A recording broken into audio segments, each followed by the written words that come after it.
evening, it's 6:30 p.m. and time to know all that happened in South India with me, T.S. Sudhir on Up South.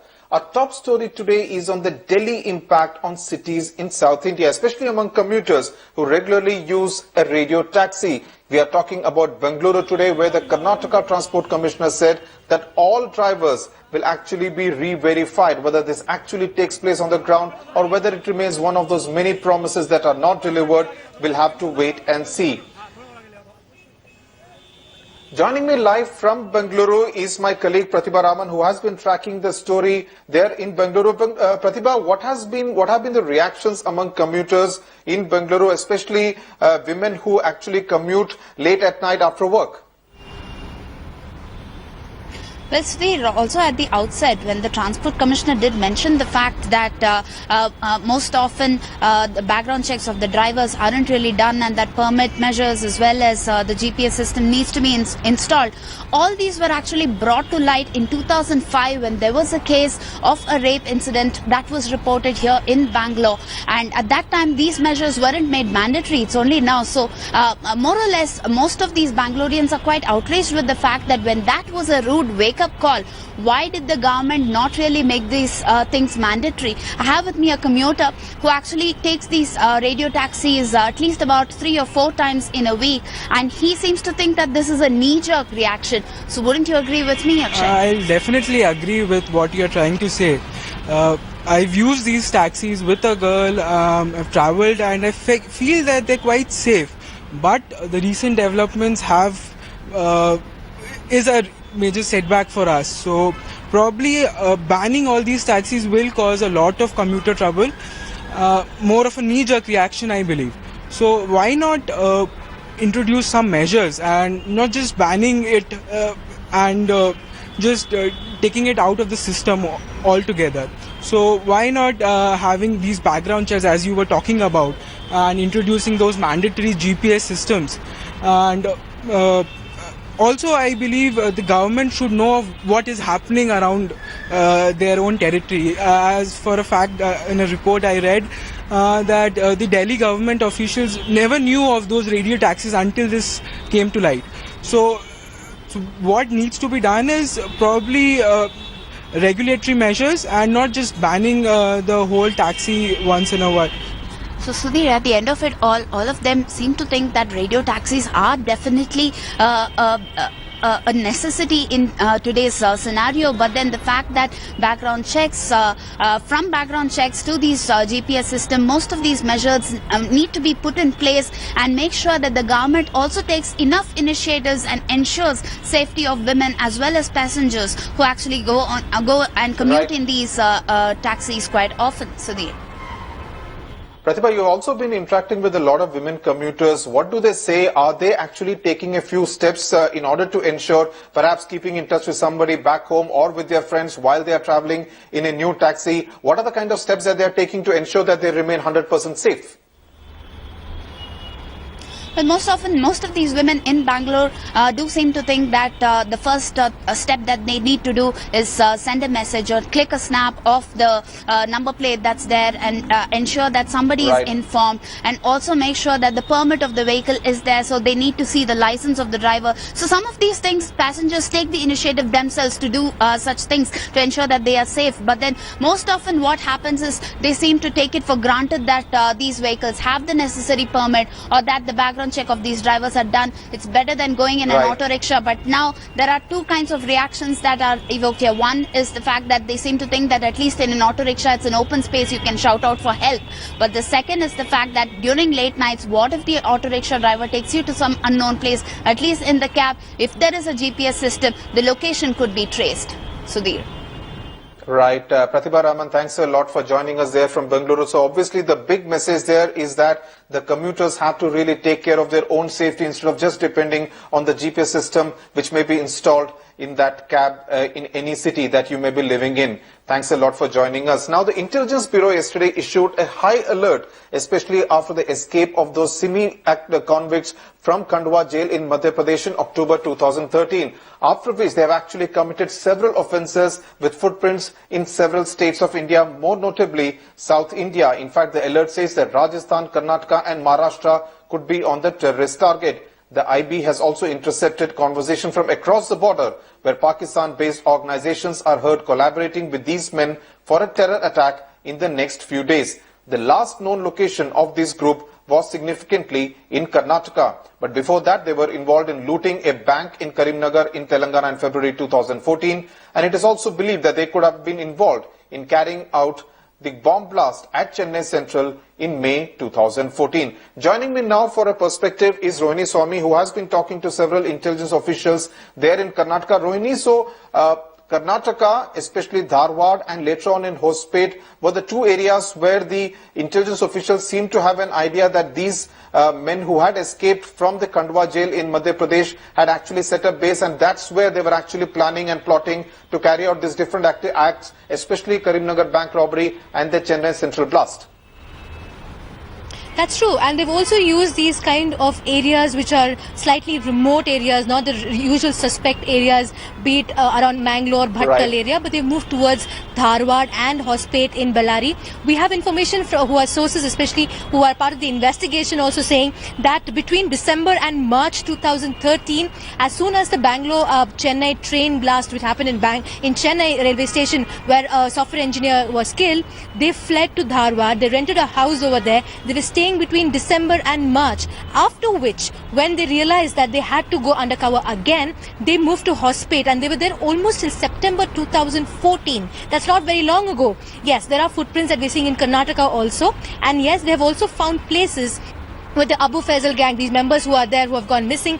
They find these places in various parts of Karnataka, like I was saying, not the usual suspect places. They're trying to find new bases so that they can move away and not remain under the police radar. Rohini, many investigators have believed that perhaps the target was not really the Chennai Central Station. In fact, interestingly, how they found that they were somewhere around Chennai railway station is when after the Bijnor blast, the forensic evidence on one of the phones that was traced found that it was actually used somewhere near Jolarpeta, near Chennai. Now, was the target perhaps somewhere closer to Tirupati, where Narendra Modi was addressing a public meeting that day in Andhra Pradesh, and Chennai may have actually gone off accidentally? What are the intelligence officials, what are the investigating agencies actually telling you? We're getting two theories on that. Yes, definitely at that point of time, Narendra Modi was holding a public meeting in Tirupati, and this bomb that basically, the one point that I'm trying to make here is that in around Vellore area, there was what the police says they did know that one of these gang members was present there at the station. Now, possibly they said that the attack could have been Tirupati, but the bomb set off in Chennai because of the bad timing, and also the whole way the structure of the bomb, how it was made, was pretty crude, and that is why post that incident, they have, what we've been told is they set up shop in a remote place like Dharwad, and they were trying to improve upon that. I've also got a kind of a timeline post that, because in July 2014, after we've seen the Chennai blast that took place in May 2014, they have planted a low intensity blast in Pune, after which there's in September 12, 2014, we've seen the Bijnor case, again a low intensity blast. So they're trying to improvise on their bomb making skills and try to attack, and they're very specific in what they're doing. So that's one theory. The second theory is possibly they just wanted to create a scare and also make their impact as the Abu Faisal gang. Right. Rohini Swami, thanks a lot for joining us with all those details from Bengaluru. This Simi gang, which has left footprints in Telangana, Tamil Nadu and Karnataka, obviously the IB is not really taking it lightly at all.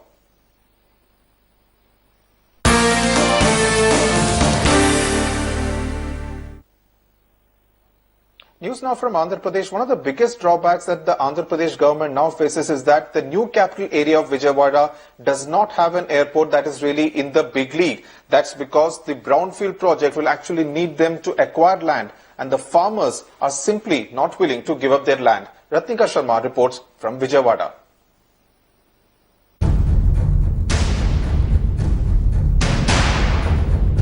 The marks on these houses are to indicate that they are impediments of Vijayawada, the new capital of Andhra Pradesh, to take off. Located around the existing Vijayawada airport, the residents have been asked to vacate so that the land can be used to expand the existing tiny airport. ఇప్పుడు మాకు notice ఇచ్చారు airport గురించి. మమ్మల్ని ఇప్పుడు వెళ్ళిపోమన్నారు. మేము వెళ్ళమని చెప్పినాం. వెళ్ళిపోయే లెక్క అయితే మాకు ఇల్లు కట్టించి, పక్కా ఇల్లు కట్టించి అది దానికి సంబంధించి అన్నీ చేసి వెళ్ళమంటేనే వెళ్తాం, అప్పటిదాకా ఇక్కడ నుంచి కదలం. The government is eyeing farmlands as well. Farmers, however, are driving a hard bargain. They say this is the third time they are being asked to give up their land and point out that those who gave up their land in the 80s are yet to receive their full compensation. భూమి మేము రెండు విధాలుగా అడుగుతున్నాం. Land పూలింగ్లో కనుక రాజధాని దగ్గర ఇచ్చినట్టయితే భూమికి ల్యాండ్ పూలింగ్కి యాక్సెప్ట్ చేస్తాం. లేకపోతే ఇక్కడ హయ్యెస్ట్ రిజిస్ట్రేషన్ వాల్యూ ఉన్న దాని మీద కొత్త భూసేకరణ విధానంలో 2.4 వస్తుంది.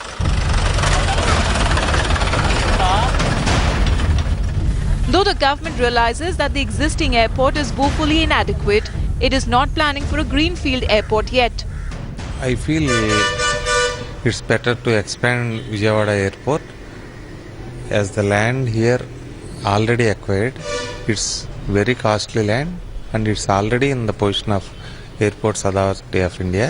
We would be happy if this is converted or made into upgraded into an international airport, because it basically improves the entire market, improves the entire city. So it will also definitely indirectly benefit Coast as well.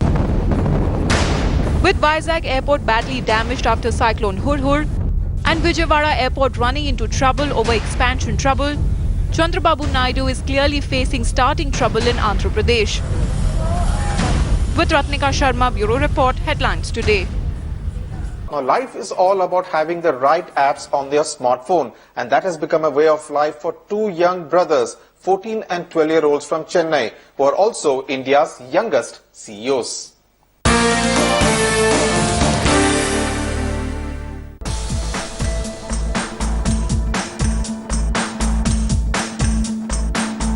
That they are far ahead of their times is obvious the moment you hear them speak. At an age they should be enjoying teenage, 14-year-old Shravan Kumaran and his younger brother, 12-year-old Sanjay Kumaran, are into discussing apps and companies. Their company Go Dimensions, an app development unit that they started 2 years ago, creates apps for iOS and Android. These two techies have come up with 11 apps in the last 2 years and have received 48,000 downloads. But becoming a CEO was not their goal, they say. Being the CEO, actually, this is not the main goal that we actually set for. We are actually aiming for much more higher things. Like, we actually even want to take our company to like a global scale where like a company from India will be like marketed like as to be one of the greatest companies of the world. And like if you have this feeling, right, like the Microsoft CEO is an Indian, I guess tomorrow if the VP or something, the Vice President of Go is an American, I guess America should feel proud. After school hours are mostly spent on coding and debugging the test apps. If you see, a lot of these kids use Facebook and Twitter, like all these social networking sites. So rather than spending like 2 to 3 hours in a day on those social networking sites, me and my brother program instead. The proud father who taught his son how to program, he says he is surprised by their achievements. When they were very small, they started working on computers and they were picking it up very fast. They were doing a lot of PowerPoint presentations and things like that.